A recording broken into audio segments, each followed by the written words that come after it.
On va regarder des tartreurs dentaires, c'est pareil. Donc, je suis choqué. J'ai même pas mis Prime, il y a que 230 résultats. Et en Prime, il y a 106 résultats. Donc, il n'y a personne.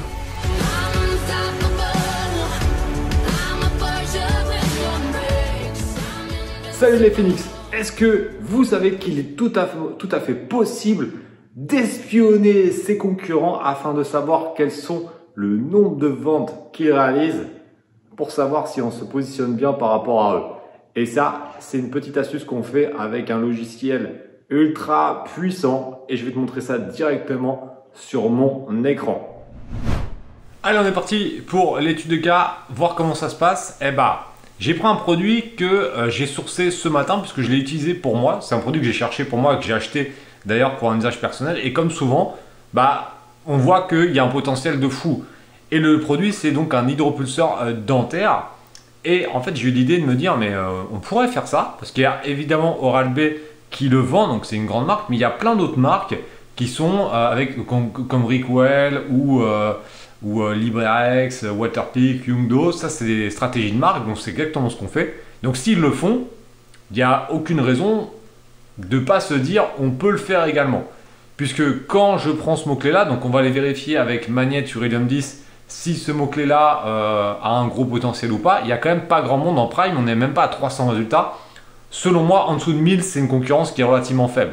Donc là, 300, il n'y a vraiment pas grand monde. Maintenant, on va vérifier deux choses. On va voir l'estimation des ventes sur la page directement, mais on va prendre le meilleur mot-clé. Donc là, on va prendre hydropulseur. Je ne l'ai pas fait avant, donc comme ça, on va voir.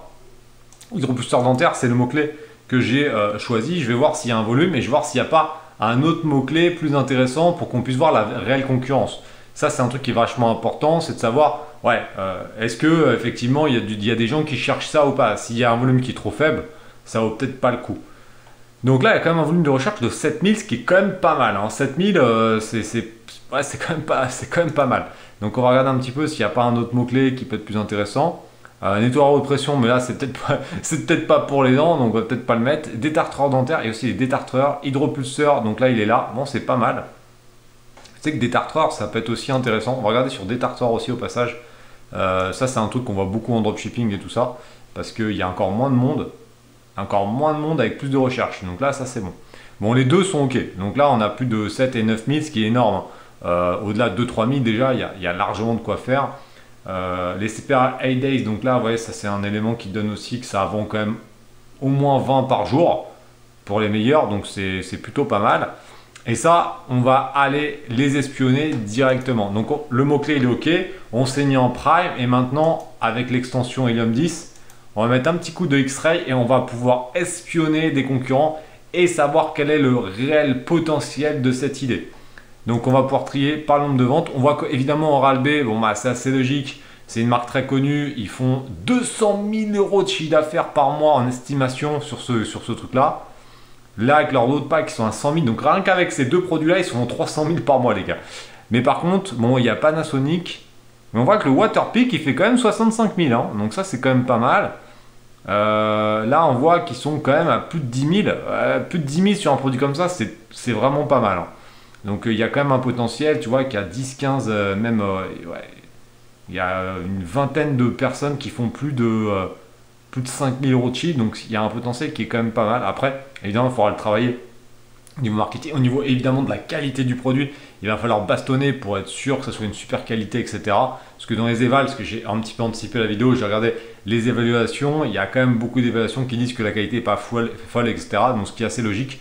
Sur ces produits-là, il faut faire attention à ça, de bien les tester, tout le classique. Mais je pense qu'il y a, il y a un potentiel intéressant. Pas forcément sur du cheap, hein. Tu sais qu'il y a 3 stratégies de marque. Je l'expliquerai dans une autre vidéo un autre jour. Mais en tout cas, c'est vachement important de bien se focaliser et de ne pas rentrer dans du cheap. Donc je pense qu'il faut essayer de cibler des produits au moins à 45 €. Donc trouver des moyens de se différencier, d'être à 45-50 pour être dans les plus chers. Parce que là, sinon on va être vraiment dans la guerre des prix.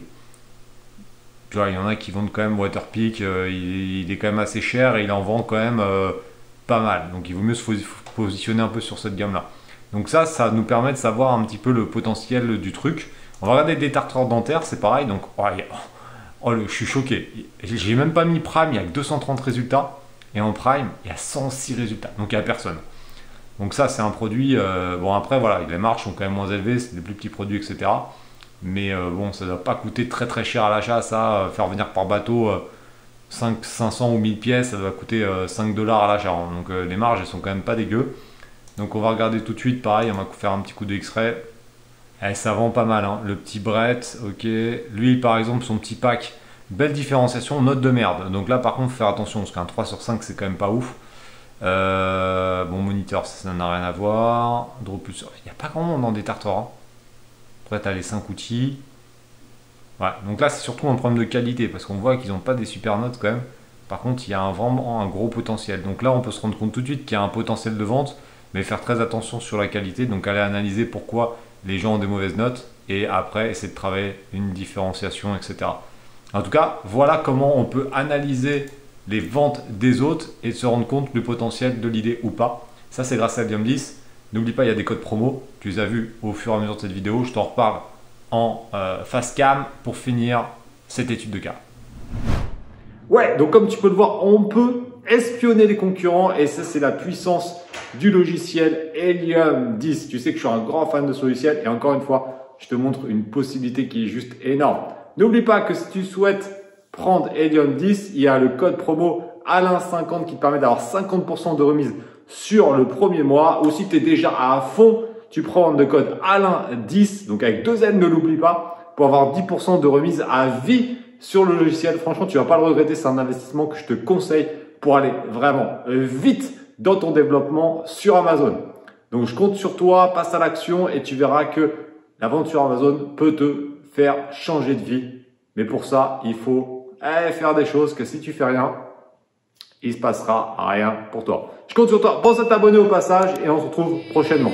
Bye!